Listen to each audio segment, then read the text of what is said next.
Buenas tardes a todas y a todos. Siempre me da un poco de pudor la presentación que hace. La mitad es casi cierto. Lo único cierto es que empecé tarde a estudiar porque cuando me titulé me quedé sin pega porque soy profesor de francés. Entonces por eso es que hay algunas cosas que tienen que ver con... Entonces me reciclé a la sociología y estuve viviendo fuera del país unos años por opción propia. Estuve viviendo en Francia. Y entonces conocí el sistema escolar y desde el año 1999 estoy trabajando en temas de educación y por el lado he llegado a la educación de adultos.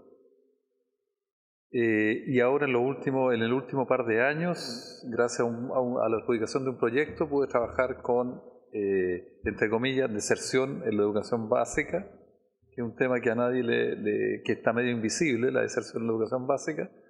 Y desde ahí llegué entonces a contactarme con los docentes que trabajan en EPJA. Estoy con el Ministerio de Educación, he colaborado en algunas cosas, a veces hemos peleado también, y con algunas seremías de regiones. Sobre todo para el norte, ahí donde estoy trabajando en EPJA, es en unas redes también que están en la ciudad de Copiapó. Entonces a veces me tengo que ir, no tengo la suerte de que me inviten en avión, entonces tengo que tomar el bus y a Copiapó lejos. Quiero hacer, y entonces hoy día me invitó el equipo de la Universidad de Los Lagos para trabajar en temáticas introductorias al verdadero trabajo que van a hacer ustedes mañana, que consiste en la construcción de unos proyectos pedagógicos ajustados a la EPJA. Y entonces lo que me han pedido es que yo introduzca algunos temas que pueden contribuir al trabajo que van a hacer mañana hasta las máximo 4, porque después nos van a echar y se nos va a enfriar el café. Y luego, entonces, después del café, les propongo también un taller para que yo les robe ideas y para que después las pueda publicar. Y donde no voy a reconocer el trabajo que ustedes hacen. Yo creo que efectivamente no han sido 30 pesos lo que desató todo eso. Yo creo que son más que 30 pesos. Y en el caso de la EPJA también son más que 30 pesos.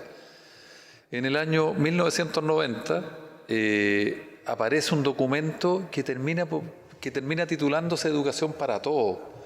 ¿Se acuerdan que las Naciones Unidas elaboró un gran documento publicado en el año 1990 donde dice, mira, si nosotros invertimos en educación, podemos tener países desarrollados. La preocupación de la época era, invirtamos en educación, hagamos un gran proyecto educativo a nivel mundial, y entonces si todos vamos a la escuela, entonces lo que va a pasar es un círculo virtuoso que nuestras sociedades van a cambiar.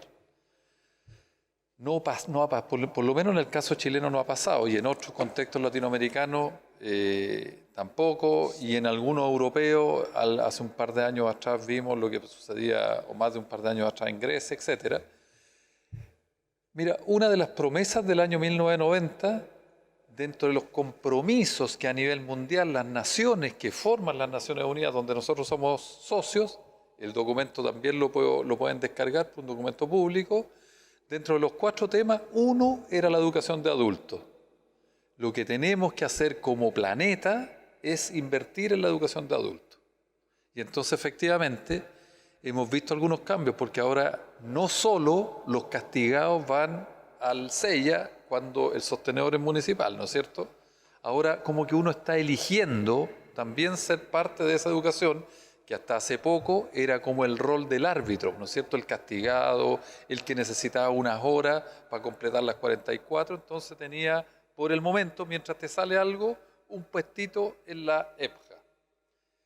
Que para el año 1990 no se llamaba EPJA, ¿no es cierto? Se llamaba, la gente que yo conocía a la época, iba a la EDA, la educación de adultos. Y entonces uno encuentra todavía de la época muchos documentos, como este documento que habla de la EDA. Construir conceptos tiene algo. Los conceptos no nacen solos. 2 preguntas que siempre tenemos que hacernos los profesores que estamos trabajando o que ustedes que están trabajando en la educación de adultos es de dónde aparece el concepto EPJA.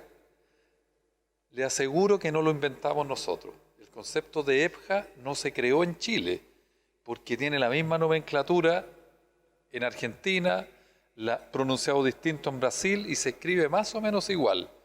¿Quién creó el concepto de EDA o el concepto de EPJA? ¿Y qué implicancias, qué es lo que había detrás de eso? Entonces lo que tenemos es que nosotros también, cuando estamos elaborando nuestras propuestas pedagógicas, tenemos que considerarlo porque hay un significado detrás de esas siglas.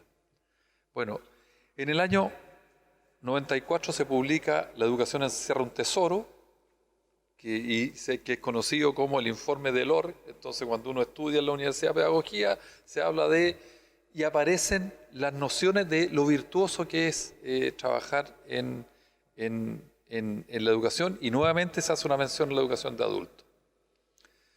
De los compromisos que adquirimos como planeta en el año 1990, en un gran convenio que se hizo en Yontián, me parece, el primero, nos comprometimos a una serie de cosas, incluso en la educación de adultos. Bueno, en el año 2000 hicimos otro congreso gigante a nivel mundial para evaluar lo que sucedía y no sucedía nada. Y nada a nivel mundial. Los temas de desigualdad en la educación estaban más o menos parejos, en algunos casos con más recursos, pero la educación de adultos seguía más o menos estancada hasta el año 2000.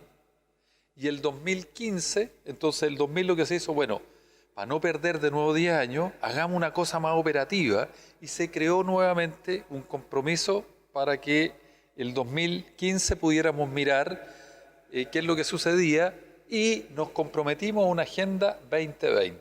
De hecho, tenemos una fundación que se llama Fundación 2020, porque se supone que ahora sí vamos a recuperar lo que dejamos de hacer en los 10 primeros años, y entonces en lo que viene podríamos recuperar por lo menos desde el 2000 al 2015, era en los próximos 20 años. Entonces nos comprometimos a tener una Agenda 2020 que ahora la estamos reemplazando, nos estamos regalando 10 años más, entonces ahora la agenda es 2030, porque como que parece que no vamos a llegar al próximo año.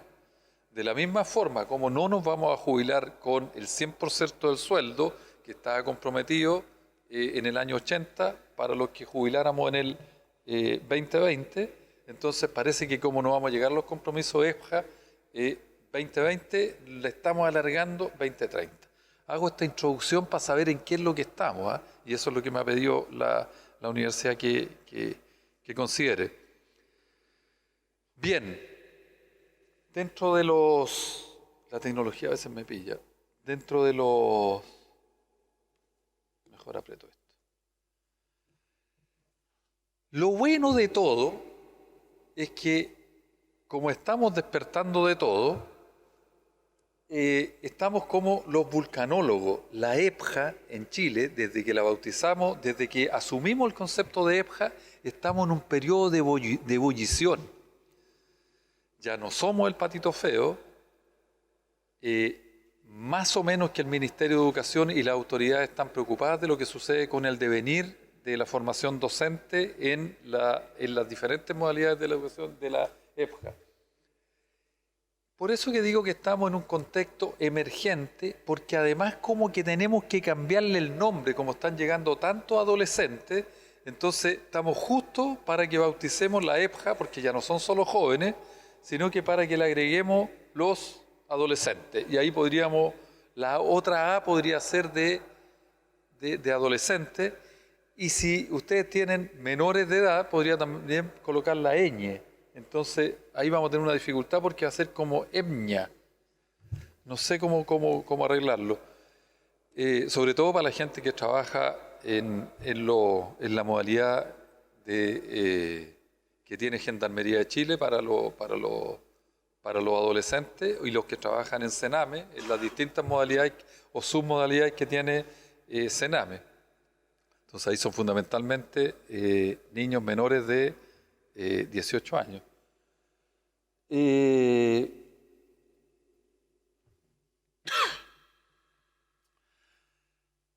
Yo diría que hasta que Paulo Freire era más que un bonito eslogan en la educación de adultos, cuando efectivamente trabajábamos con con la educación popular o con otro tipo de perspectiva educativa, el tema estaba focalizado en la alfabetización. Y entonces el foco de la educación de adultos era: hagamos un programa de alfabetización, porque efectivamente nuestro público, por lo menos cuando en el año 1968 se escribe La pedagogía del oprimido en Chile, el exilio de Freire lo hizo en Chile, entonces acá escribió La pedagogía del oprimido, trabajó en proyectos de INDAP, y entonces lo que hacía era pensar en la alfabetización.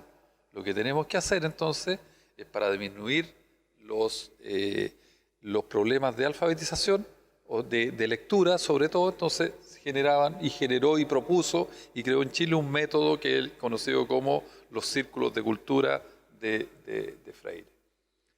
Pero ahora no nos piden solo alfabetización. Y lo otro que ha pasado es que lo que no hay en la educación de adultos chilena son adultos. Lo que tenemos principalmente, y año a año sigue aumentando, hasta hace un par de años teníamos un 77% de población que llegaba hasta los 23 años. Un 77% a nivel nacional. Yo desconozco la situación particular de la región de ustedes, pero a nivel nacional un 77% del total de la matrícula que asistía a las distintas modalidades de EPJA tenía hasta 23 años. Son las cifras que tiene el Departamento de Estudio del Ministerio de Educación, y se espera que esa cifra continúe aumentando. Entonces, lo que está desapareciendo de nuestras salas de clase son los adultos propiamente tal. No tenemos, o tenemos mucho menos adultos. Y está pasando algo raro cuando pensamos en los proyectos pedagógicos. Hasta hace algunos años atrás, los adultos que estaban en nuestras salas de clase EPJA eran indirectamente expulsores de los más jóvenes, porque querían venir, porque no había que seducirlos, porque se quedaban callados durante 45 minutos, porque hacían las tareas y hasta subrayaban con lápices de colores. Y entonces, ¿qué es lo que ocurría? Es que los jóvenes que vienen, como bien lo dijo la profesora, con un itinerario bien castigado, porque le ha ido mal en la escuela, porque lo han expulsado, etcétera, eran indirectamente también expulsados por estos ritos escolares de los más adultos. Ahora está pasando una cosa distinta, por lo menos en algunos establecimientos que he visitado, es que los jóvenes están terminando de expulsar a los pocos adultos que están asistiendo a las aulas de clase. Y entonces cada vez la tendencia es que se está juvenizando la educación de adultos. Tenemos más J que A. Y lo más probable es que tengamos también más una excepción de niños que tengan menos de 18 años, aunque las cuotas siempre se fijan entre un 15 o un 20%, sabemos que eso depende de cómo nosotros, directores o sostenedores, leemos esa normativa, pero esos límites son un poco laxos. Entonces, no es alfabetización y no son necesariamente adultos los que están llenando nuestras salas de clases. Con todo lo que significa, es una población completamente distinta. Y eso también está generando ciertas dificultades en algunos expertos, en los curriculistas, porque piensan que ahora que estamos a puertas de tener un nuevo currículum para la EPJA, que se ha demorado, porque ustedes seguramente han trabajado en el diagnóstico, han enviado propuestas también como red, etcétera, pero pareciera ser que el currículum se quedó muy adulto, y entonces como que podría pasar lo siguiente, que antiguamente cuando trabajábamos con adultos copiábamos del currículum de niños, y entonces lo que hacíamos que era infantilizábamos a los adultos, le hacíamos leer los mismos documentos que se hacían para los niños y utilizamos copias de lo que sucedía en mi rol de profesor diurno para niños, lo transfería a los adultos, y entonces la crítica era que el contexto educativo era distinto porque los ejemplos eran para niños, la didáctica era para niños, etc. Y ahora que parece que por fin vamos a tener un currículum para adultos, más o menos ajustado, estoy exagerando, pero ese currículum parece que ahora es para niños. Y entonces en 2 años más vamos a tener que hacer un nuevo ajuste curricular porque como que el público nos está cambiando nuevamente. Sobre todo si trabajan en la jornada, para aquellos que trabajan en los SEYA, los que trabajan en la jornada de la mañana, perdón, la jornada de la tarde, que ese es donde llegan lo que yo creo que es donde llega el público más juvenil y el más difícil, porque en la mañana, los de la primera hora, para los SEYA que tienen 3 jornadas, los de la mañana son los que se levantan, entonces más fácil para un docente trabajar con esos niños y niñas y adolescentes y jóvenes que se levantan, porque hay alguien que lo obliga, entonces hay un rito que está más instalado. Pero los de la tarde no lo recomiendo mucho si es que uno no ha trabajado un buen proyecto pedagógico para ese tipo de público, porque ahí yo preferiría irme a una escuela cárcel porque como que es más tranquila la cuestión. Están más obligados, no sé, pero es otro público. Entonces, es curioso cuando uno habla del currículum, porque ¿currículum para quién? ¿Sí? Para el Sename, o sea, ahí hay docentes que efectivamente, si alguno de ustedes trabaja en Sename, los quiero felicitar, porque ahí todavía lo que sucede es mucho más complejo desde la perspectiva de un educador que está en estos programas de la época. Por otra parte también quiero decir, y por eso que he insistido con Freire, porque descontextualizamos la educación, en general nuestra educación, no solo la época, sino que la educación en general, le sacamos todos los contenidos sociales que tenían las implicancias. Uno, hasta que no nos concentramos necesariamente en atributos cognitivos de lenguaje y matemática, uno cuando estudiaba, es lo que decían nuestros abuelos, era para ser alguien más en la vida. Y ese alguien más en la vida tenía atributos sociales. Era un tipo que discutía, que podía estar de acuerdo o no. Había pensamiento crítico, bien lo que uno esperaba, pero uno se educaba para la liberación, se educaba para la democracia, para participar, tenía otro atributo en la educación. En cambio ahora nos sucede que hay proyectos educativos donde los equipos directivos llegan desesperados porque los apoderados, más que el aprendizaje, lo que nos reclaman, nos dicen los apoderados, o sea, los equipos directivos, es la nota.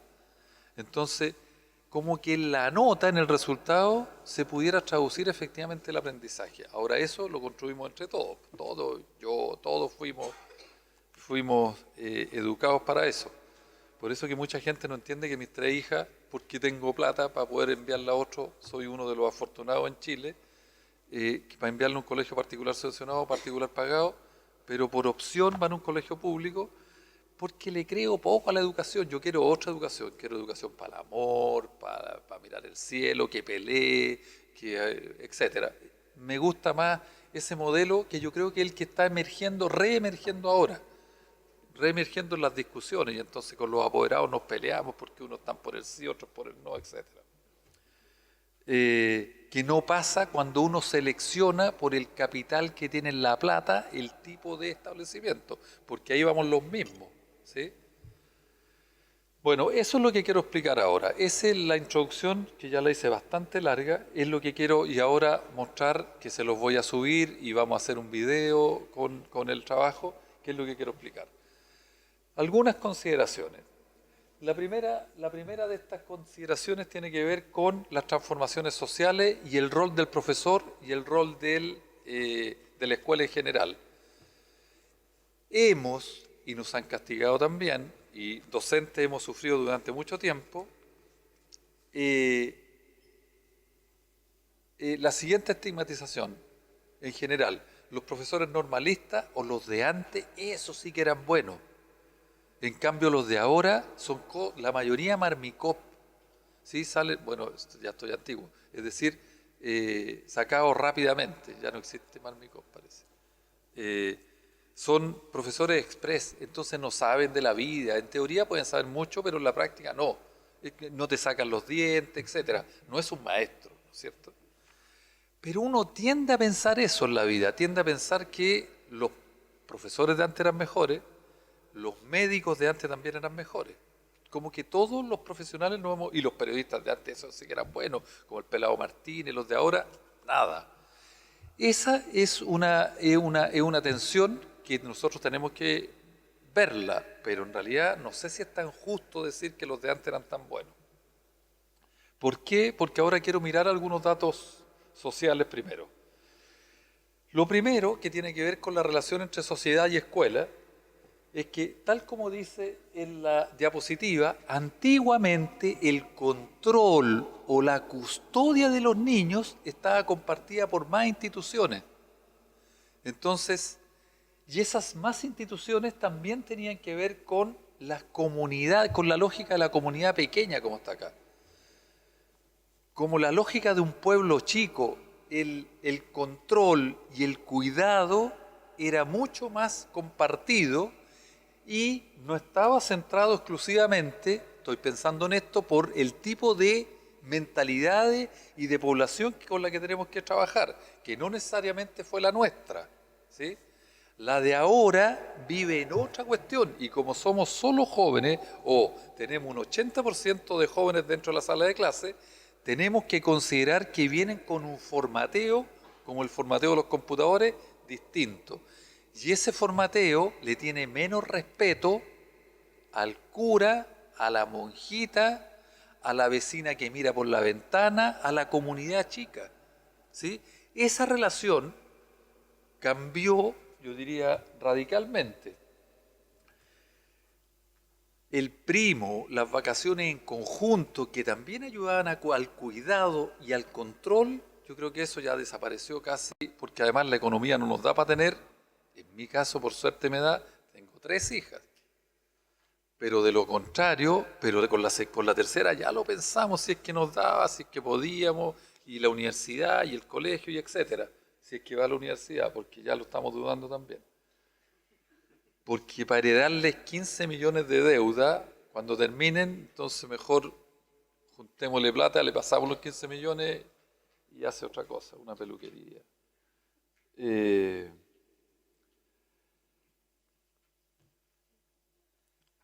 Esto ya no es solo nosotros. La calle ya no es un espacio, cuando yo jugaba la pelota en la calle, le tenía miedo a todas las vecinas, pero la calle era el espacio de mi casa. Era de todo y cualquier vecina y cualquier adulto nos decía lo que fuese y era el jefe. Esa relación también cambió ahora. Y entonces la calle, junto con volverse extraña y más terrible, no es un espacio de control o de cuidado como era la calle, porque la vecina que estuviera en la calle, en mi época, cuidaba a todos los niños, ¿sí? Era una cuestión bastante compartida. Eso no ocurre ahora y el público que está llegando a nuestra oferta EPJA no viene con ese formateo. Y entonces cuando pensamos en proyectos compartidos, etcétera, tenemos que considerarlo. La gran ciudad mató lo único que quedaba de las villas, ya uno no vive eternamente. El que llegó a arrendar acá no es el hijo de, sino que otra persona que no conocemos. No nos conocemos entre los vecinos. Las ventajas, indudablemente, no se las quiero describir, pero pueblo chico, infierno grande. Tiene hartas ventajas vivir en el anonimato, porque el hecho que no nos controlen en la calle también tiene otras virtudes. Pero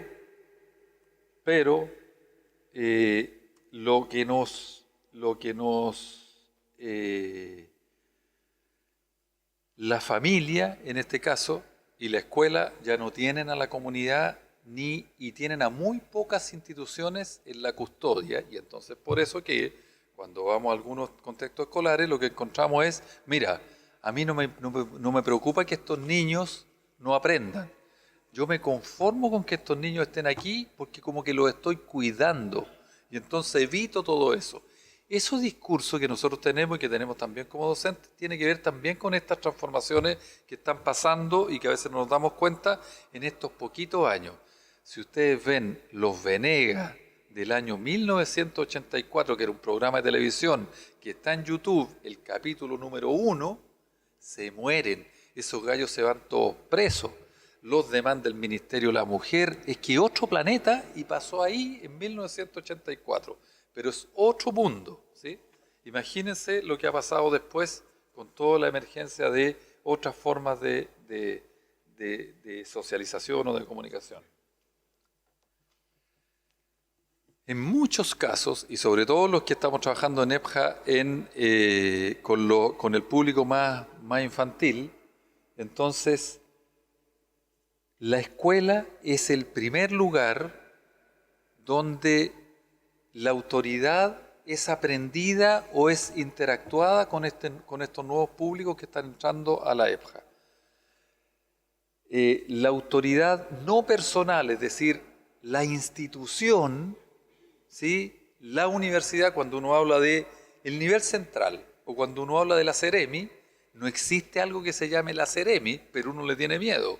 O el sostenedor me dijo, ¿quién es el sostenedor? La secretaria, el sostenedor, el director de educación, etcétera. Pero esa autoridad impersonal, ¿sí? Que uno la aprendió de chiquitito porque era el vecindario, la comunidad, no está en nuestra sintonía de este nuevo público que está ingresando a la educación de adultos y por lo tanto ustedes en muchos casos son la escuela, el SEIA, la tercera jornada, la primera autoridad impersonal. Es la primera vez que en algunos casos se escucha hablar de el sistema educativo, el sistema, ¿qué es eso? Uno vive día a día, ¿sí? Y entonces eso tiene hartas complicaciones concretas, no solo para dejarlo un rato en la sala de clase. En general, y sobre todo si están trabajando en un jardín infantil, los estudiantes en general, pero magistralmente en el caso de los jardines infantiles, las tías se quejan porque los niños y las niñas son más salvajes. El día lunes en un jardín infantil es terrible, como que la casa le hace mal. Y entonces me demoro todo el lunes como de un apresto para que el día martes recién pueda trabajar mi proyecto educativo. El lunes, y si es fin de semana largo, de 4 días o 18 de septiembre, vayan y hagan la prueba. Cuando uno se desespera en la EPJA, vayan y hagan la prueba en un jardín infantil. Cómo llegan de asilvestrado, entre comillas, y cómo quedan descolocados los educadores que están atendiendo a ese público. Entonces yo creo que ahí es un tema que no solo tiene que ver con la limitación de la autoridad. Tanto la socialización como el control y la custodia, para bien o para mal, está recayendo en los sistemas escolares y entonces ahora no solo sacamos dientes, tenemos que hacer todo lo que las otras instituciones antes no hacían. Si nos comparamos con un profesor de antaño, ese caballero termina con colon irritable más rápido que nosotros. No le funciona el sistema. Y por otro lado, y por último, entonces también ha cambiado la jerarquía de las familias. Aunque uno no lo crea, ya tenemos muchos apoderados en la EPJA, cuestión que antes no había. Sí hay apoderados, entonces hay todavía un discurso oficial donde se supone que uno es independiente en la EPJA y no, están emergiendo con fuerza los apoderados y son apoderados que también tienen opinión. Hay muchos que pasaron por la universidad, son apoderados que vienen o con un mismo nivel mío, es que mi hijo no quiere ir, porque depende del SEIA, la tercera jornada que tiene el Liceo Valentín Letelier en Providencia, ahí van hijos de profesionales que dicen, la escuela es un asco, me repiten todos los días, y la jornada de la noche es horrible. Yo decidí venirme a este 2x1, porque desde la perspectiva juvenil, cualquier modalidad de la educación de adultos es un 2x1 o un 3x1. Y entonces, pero lo importante de esta cosa es que los públicos son diversos. Esos apoderados de esos establecimientos escolares llegan, pero ¿y qué sabe este profesor o esta profesora si yo soy psicólogo? Y entonces empiezan, y además soy especialista en educación. O hago clases donde, y entonces los públicos, dependiendo de las terceras jornadas, dependiendo del nicho, que estamos acostumbrados en Chile, de mercado de mi SEIA, o de mi tercera jornada, entonces es el tipo de apoderado. Recuerdo, yo me eduqué donde los pobres se iban de la escuela, donde los gitanos no iban a la escuela, y entonces el sistema escolar de ese profesor idílico era re fácil porque trabajaba con los sobrevivientes, con los Martín Rivas, porque lo otro lo sacamos del sistema escolar. Ustedes por primera vez tienen que trabajar con lo que antes no iba a la escuela. Se quedaban en la casa, eran parte de los cordones marginales físicos y sociales de nuestro Chile. Es la primera vez entonces que estamos atendiendo un público distinto. No sé si ese profesor idealizado podría hacer el trabajo que ustedes hacen, independientemente si los critican o no, ¿sí? O si uno está desmotivado o más motivado. Yo creo que en promedio estamos haciendo una pega mucho más compleja y demandante que la que hacíamos anteriormente, y además nos piden ahora un, ¿cómo se llama el documento? Un proyecto pedagógico.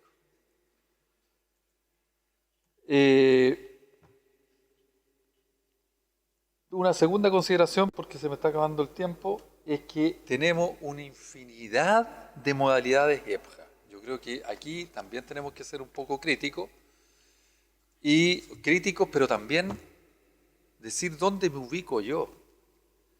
Ustedes saben que no sabemos cuántas personas, cuántos niños, niñas, jóvenes y adolescentes y adultos son atendidos por estas modalidades. Yo le puse modalidad porque el Ministerio de Educación le llama de otra forma, pero es una modalidad. La modalidad privada sin financiamiento público. Yo puedo crear una institución para formar 2 estudiantes, o sea, 2 cursos en uno, con el sistema de exámenes libres. Yo le aseguro todo. Y entonces en cada ciudad tenemos una institución privada donde le pagamos de matrícula unos 60.000 y después, dependiendo de cuántos años en uno, es la mensualidad que pagamos, y si pagamos 10 cuotas, tenemos una rebaja, si dejamos los cheques otra, o si pagamos en 12 cuotas. Pero esas son las modalidades privadas de EPJA que existen y que no tenemos datos. Pero yo creo que la mitad de nuestra población juvenil que está dejando los liceos particulares subvencionados, particulares pagados, y municipales o de servicios locales, está siendo atendido por esta modalidad privada. Si quieren, hagamos la prueba. Aquí en la universidad creamos un institutito, sacamos un RUT y hacemos 2 por 1, le ponemos ahí y se nos va a llenar y cobramos una platita que nos podemos repartir entre todos. Nos puede ir bien, de hecho nos está yendo bien. Miren en internet, en Santiago ya está la oferta de 4 años en uno. Entonces, en el Paseo Bulnes, 4 años por 1. ¿Es legal? Es legal. Si uno lo que tiene que defender es el emprendimiento. Y entonces, si yo tengo un buen emprendimiento y yo aseguro que con estas pruebas que tiene el Ministerio de Educación, yo hago 4 años en uno, entonces yo puedo en un año tener toda la educación media. No es malo, porque me ahorro todo eso que está para allá. Y sumando y restando me puede salir más barato. Existe 3 por 1 dependiendo del billete que uno tenga. 4 años en uno existe ya, 3 años en uno. La Contraloría quiso parar eso y no pudo, porque es legal. Es legal porque son profesores de exámenes libres los que preparan los estudiantes. Entonces, ¿se puede hacer? Se puede hacer. 2 en 1 también, y si tiene menos plata, va al liceo. Es loco eso, porque está instaurado el 2 por 1, sobre todo si la educación se traduce a un certificado. Si ustedes vienen acá solo por el papel del diplomado, si yo voy al doctorado solo por el papel del doctorado, entonces mientras menos tiempo, mejor, ¿sí? Y si me tienen que cobrar más, pago más. Es difícil cambiar esa lógica. Ahora, esa es una primera modalidad. Luego están todas las otras modalidades que ustedes conocen que tienen financiamiento público, es decir, recursos de todos los chilenos y chilenas, pero que son realizados por instituciones públicas y privadas. Y entonces, si funciona esta cuestión, tenemos la modalidad flexible. La modalidad flexible, recuerden que originalmente se creó con el Chile Califica en los años 2005 para evitar el dumping económico, y la modalidad flexible en general, la entidad ejecutora eran OTEC y estaban destinadas a personas que trabajaban con un currículum más abreviado todavía, ¿no es cierto? Porque se supone que está pensado para trabajadores, y entonces se podía hacer cerca de la casa, en un local no escolar también. Podía ser incluso una junta de vecinos dependiendo y ahí uno contrataba originalmente profesores o no profesores, porque recuerden que en los años 2000 la educación se tradujo en guía, pase guía nomás. Entonces, si uno no es profe y un pasador de guía, eso lo podía hacer cualquiera. Ahora está más complejo hacer clases en flexible, pero sigue, no es muy grande la función, pero exigen. Hay instituciones todavía que siguen trabajando y hay fondos públicos para poder trabajar en la modalidad flexible. No es una mala modalidad desde el punto de vista del compromiso pedagógico, ¿sí? Luego tenemos la modalidad regular, que la más conocida es la regular, que a esto el Ministerio le llama regular. En la página del Ministerio de Educación es los centros de educación integrada de adultos y las terceras jornadas. Entonces, ahí es donde está además el gran público en términos cuantitativos. Tercera jornada. Y sellas que tienen, la mayoría ya está trabajando, la mayoría por lo menos en la parte más central del país, con 3 jornadas. Con la jornada de la mañana, la jornada de la tarde y la jornada vespertina, que era como tradicionalmente se tenía. Los contextos de encierro que están en la gendarmería, que tiene unos convenios, unas propuestas propias, como Sename, que también tiene entidades, o un SEIA puede hacer un convenio con los distintos programas que tiene Sename y uno podría trabajar ahí con los niños que están privados y no privados de libertad. Y los recintos militares. Pero también ustedes van a encontrar ahora que hay llamados anuales para los proyectos de reinserción educativa. Y entonces, ¿cuál es el público objetivo de estos proyectos de reinserción educativa? Porque también es EPJA, son estudiantes de hasta 14 años, bueno, podría ser un poquito más también, pero el problema es que como tenemos niños que no están yendo a ninguna parte y en los SEIA uno tiene que tener mínimo 14 años ya con autorización del director, aunque no se diga ya 15, pero está a punto de cumplir los 15, entonces entra igual. Pero los que tienen menos de esa edad, entonces se llevan a estos proyectos de reinserción o lo que ahora se está potenciando también, que se llaman estas aulas de reingreso, que son instituciones educativas que tienen un programa para atender de manera abreviada también, hacen un apresto y se supone que después vuelven al sistema regular, al liceo o a la escuela. Esa es la idea. Pero lo concreto es que el EPJA ahora aquí están las fundaciones del Hogar de Cristo y de otras. En Puerto Montt hay una bien conocida que durante años estuvo atendiendo a fondos concursables del proyecto de reinserción en EPJA para niños y niñas. Bueno, el plan de alfabetización en los nombres, que ahí entonces ahí es solo, no habilita, uno no es licenciado, pero el foco está puesto en la alfabetización y ahí lo importante es el monitor, ¿no es cierto? En ese modelo uno tiene un monitor que aglutina un grupo de gente, le pagan por esa gente y después a las personas que asisten, si lo certifican que aprenden a leer, les pasan un titulillo y después si quieren certificar tienen que volver a alguna de estas modalidades para arriba porque lo habilita, me parece, durante 2 años. Y también existen unos que se llaman proyectos de retención educativa porque parece que la SEP, cuyo objeto primero era atender a los estudiantes que estaban en situación de desigualdad educativa o de fracaso, entonces como no resultó mucho lo de la SEP, entonces lo que hicimos fue crear un fondo especial que se llama ProRetención, etc. Y dentro de los SEIA igual. Tenemos otra característica, que somos o escuela de segunda oportunidad o de tercera oportunidad, pero tenemos un 50% de, entre comillas, deserción escolar. O sea, hay hartas paradojas en nuestra situación. De todos estos, la mayoría cuando uno suma y resta, está dependiendo de qué mes del año, con qué criterio, pero tenemos entre un 50 y un 60% de estudiantes que o repiten o no terminan el ciclo o, entre comillas, desertan. Eso es como los datos a nivel nacional. 1 de cada 2 de nuestros estudiantes no termina. Y por otra parte, entonces, son principalmente jóvenes. Para los que van a los sistemas de exámenes libres, la tasa es terrible en el caso de de lo flexible. Entonces el impacto que tiene eso también es como, no es muy...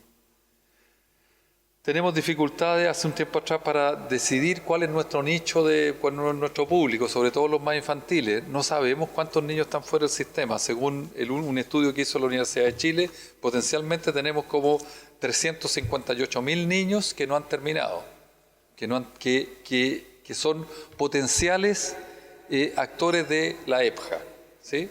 Sobre todo los más chiquititos. Ahora, la deserción, desde la perspectiva del Ministerio de Educación, según el CIGE, está en 70.000. Tenemos solo a nivel nacional 70.000 niños que, estando en edad escolar, escuela o liceo, no están terminando, ¿sí? Pero aquí tenemos la diferencia, dependiendo del criterio, estamos entre 70.000 y 380.000 niños. Después corrigieron porque reclamaron en la tele a alguien, y entonces la Universidad de Chile dijo, no son 368.000, son 320.000, ¿sí? Entre los que están a punto de repetir, los que tienen floja asistencia, etc.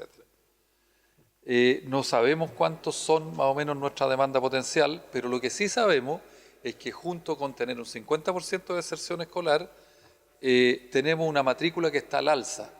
Y en las instituciones públicas, la única matrícula que crece es la matrícula de adultos. Los liceos, en realidad, lo que uno esperaría es que se transformaran en sellas. El problema es que en el contexto actual, el hecho que a nosotros nos vaya bien, el hecho que cada año tengamos más alumnos, es el mejor síntoma del fracaso que estamos enfrentando en la educación primaria y en la educación secundaria regular. Mientras siga aumentando el número de matrículas en la EPJA, nuestra felicidad debería decir, oye, este año disminuyó de nuevo la matrícula. Y no al revés, como todavía lo veo en algunos sostenedores, que dicen que me está aumentando la matrícula, estoy súper. No, es todo lo contrario, a nosotros nos deberían pagar por tener cada año menos estudiantes. Entonces, pero si seguimos con la lógica de financiamiento por voucher, perdónenme, vamos a seguir tratando de tener estudiantes, de llenar nuestras aulas y robarle, entre comillas, a los liceos con nuestra oferta de 2x1. ¿Cómo hacer en ese contexto un proyecto que les pide la Universidad de Santiago para tener un proyecto pedagógico contextualizado, que es lo que van a empezar a trabajar mañana? Yo les quiero decir que está todo por hacer, es bien desafiante, sobre todo no sé dónde se ubican ustedes en esta diversidad de EPJA, en esta diversidad de tipos de públicos y de tipos de intereses, que incluso me atrevo a decir que el estudiante que va al SEIA de la tarde respecto del que va en el vespertino es otra modalidad, distinta. Entonces, ¿qué proyecto pedagógico voy a tener yo ahí compartido con otros que no sean de mi mismo clúster, de mi mismo grupo? También es complicado decirlo. Entonces, dicho eso, para finalizar, lo bueno es que tenemos que entrar también en la lógica de nuestra carrera docente, y por lo tanto la tendencia que ustedes van a vivir en los próximos años es que quizás tengan plata para tener efectivamente un proyecto educativo con un plan financiado, porque ustedes pueden tener PI, bueno, malo, pero tienen que tener un PI, pero no están necesariamente obligados a tener un PME si además no tienen plata. Entonces, ¿para qué hacen los 6 planes obligatorios que tienen los liceos diurnos y vespertinos? Ustedes, si quieren, los pueden tener, pero yo creo que en la medida que esto va aumentando la matrícula, en la medida que ustedes se están convirtiendo en la educación secundaria, porque como uno está optando por ir a los 2x1 más que al liceo propiamente tal, como la matrícula sigue creciendo, y sobre todo la privada, entonces deberíamos echarle una mirada a nuestros proyectos y mirar desde la perspectiva de los docentes, entonces, cómo nos vamos a ajustar con el sistema de desarrollo profesional docente, cuáles son los instrumentos de gestión que vamos a tener y cómo se ajustan con nuestros proyectos pedagógicos y cuáles van a ser los sistemas regulares de perfeccionamiento que va a empezar a promover seguramente el CPIP, dada la emergencia de la EPJA en Chile. Y con eso terminé justo a la hora que me pidieron y entonces vamos al café y después continuamos con un taller y el taller lo vamos a hacer en salas.